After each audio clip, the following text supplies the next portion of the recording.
Saat sedang ujian anak itu menegakkan kepalanya. Dan terjadi sebuah keajaiban. Jawaban dari semua rumus itu muncul di kepalanya. Bukan hanya itu. Saat dia menonton pertandingan bisbol sekolah, di bawah para pemain muncul sebuah rumus. Transisi muncul saat bola bisbol dilempar. Bahkan mengukur sudut lemparannya. Dia melihat semua rumus-rumus itu. Dia sangat senang akan hal itu. Tanpa ragu dia bergabung dengan tim. Pelatih memberinya kesempatan untuk bermain. Tubuh dia terlalu kecil jika dibandingkan dengan tubuh pemain lain. Saat pertandingan dimulai, rekan setim melemparkan bola ke arahnya. Dia menangkap bolanya. Dia melihat rekan satu tim yang sedang ditahan lawan. Lalu melihat rekan satu tim yang bebas dari lawan. Lalu memastikan jarak lawan. Dia bersiap untuk melempar bolanya. Saat itu muncul sebuah rumus. Dia menyesuaikan pegangan bolanya, lalu melempar bola berdasarkan rumus tadi. Semua orang terkejut dengan hasilnya. Aku tidak peduli kamu menggunakan trik apa. Aku pasti akan memasukkanmu ke dalam tim bisbol. Bagaimana dia bisa mendapatkan kekuatan super itu? Hal yang luar biasa juga terjadi pada ayahnya. Saat ayah sedang bekerja, ada penjahat yang merampok pistol polisi dan menembak ke arah rekan kerja ayah. Tanpa berpikir panjang ayah langsung mendorong rekan kerjanya. Penjahat itu ditaklukkan oleh para polisi. Kamu gak apa-apa? Aku baik-baik saja. Apakah tidak ada yang terluka? Tapi kemana peluru itu pergi? Dia membuka telapak tangannya.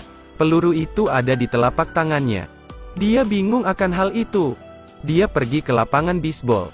Dia memasang kecepatan 90. Lalu menekan tombolnya. Satu bola bisbol melesat keluar. Dia berhasil menangkapnya. Kedua, ketiga, dan keempat. Semuanya tertangkap dengan mudah. Itu sangat keren. Jadi dia memanggil rekannya untuk pamer. Dia memasang kecepatan paling tercepat. Bola melesat dengan sangat cepat. Dia berhasil menangkapnya dan bola itu hancur di tangannya. Tapi rekannya tidak percaya dengan semua itu. Jadi dia memberikan sebuah pistol lalu menyuruh rekannya untuk menembak. Rekannya bingung. Tembak saya. Jika kamu mati saya akan masuk penjara. Saat dia masih berbicara tanpa sengaja dia menarik pelatuknya. Pria itu berhasil menangkapnya. Tapi rekannya pingsan. Kau sangat bangga menyebut dirimu manusia super. Jika kamu manusia super, cobalah sekarang terbang dari atap ini. Aku ingin melihatnya. Pria itu sedikit ragu sebelum memberi jawaban. Baiklah. Jika aku tidak bisa terbang maka aku akan mati. Tidak apa-apa. Terbanglah seperti burung. Pria itu bergegas melompat dari atap. Karena merasa dirinya manusia super. Dia melompat dari atap untuk membuktikannya. Dia tidak bisa terbang dan jatuh ke bawah. Tapi dia tidak mati. Dan malah membangkitkan kekuatan super lain. Dia melompat ke atas dan mendarat di atap tadi. Rekannya sangat terkejut. Saat ini pihak kepolisian menerima laporan perampokan sebuah bank. Setelah mendapat berita itu, dia langsung melompat dan mendarat di tempat kejadian. Para perampok tidak segan menancap gas untuk menabraknya. Pria itu bersiap untuk menghentikan mobil. Tapi dia terlindas oleh mobil itu. Para perampok berhasil melarikan diri. Pria itu pergi menemui rekannya. Dia menyuruh rekannya untuk menabrak dia dengan mobil. Pria itu bersiap. Tapi dia tetap terlindas. Rekannya kaget dan bergegas mengecek.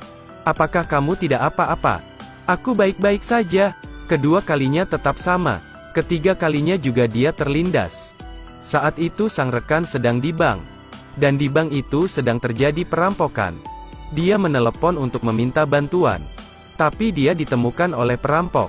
Pria itu melompat dari atas ke tengah jalan. Dia melihat rekannya yang dimasukkan ke dalam mobil. Dia bersiap menahan mobil.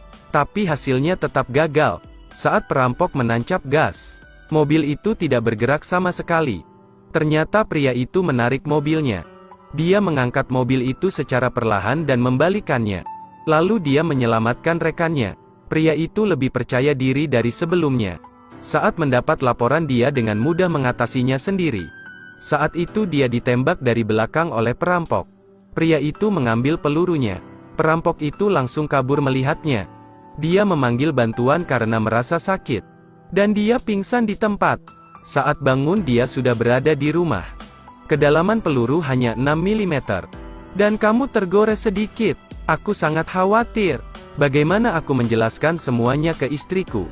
Dia tidak tahu bahwa istrinya juga memiliki kekuatan super.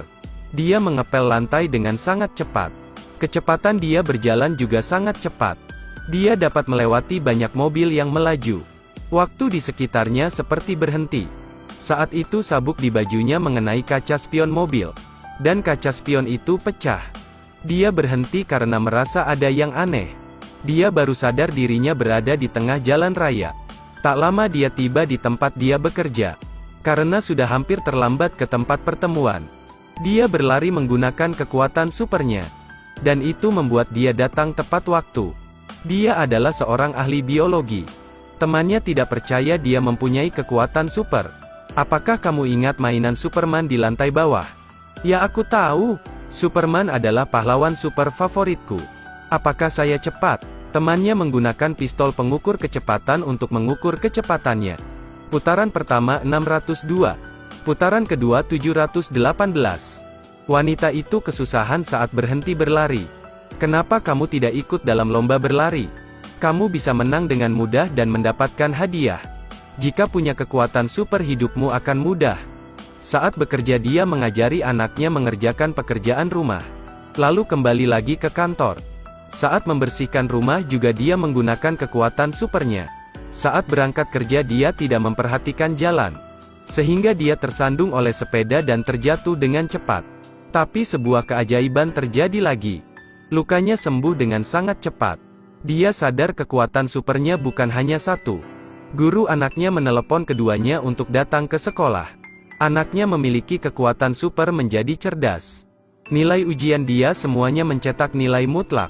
Tapi dia tidak pintar sebelumnya. Jadi guru mencurigainya. Ayah ingin menjelaskan. Tapi ibu tidak mau guru tahu tentang kekuatan super. Karena pada dasarnya guru tidak akan percaya. Saat guru mengemudikan mobil, dia mengalami kecelakaan. Dan sebuah batang besi menancap di dadanya. Batang besi itu sangat dekat dengan hatinya. Jadi dokter tidak berani melakukan operasi. Anak itu melihat gurunya. Tiba-tiba dia melihat semua detail batang besi yang menancap di dada guru. Dia berpikir untuk mengoperasi dokter. Dia menemukan banyak buku yang berkaitan dengan kedokteran. Dan dengan sangat cepat dia mengetahui semua isinya. Setelah kamu mengambil batang besi, luka harus dijahit dengan sangat cepat. Orang normal tidak bisa melakukannya. Tapi mungkin ibu bisa melakukannya. Untungnya sang ibu lulusan kedokteran. Dia juga mengetahui latar belakang oftalmologi dasar. Penanggung jawab menunggunya di luar.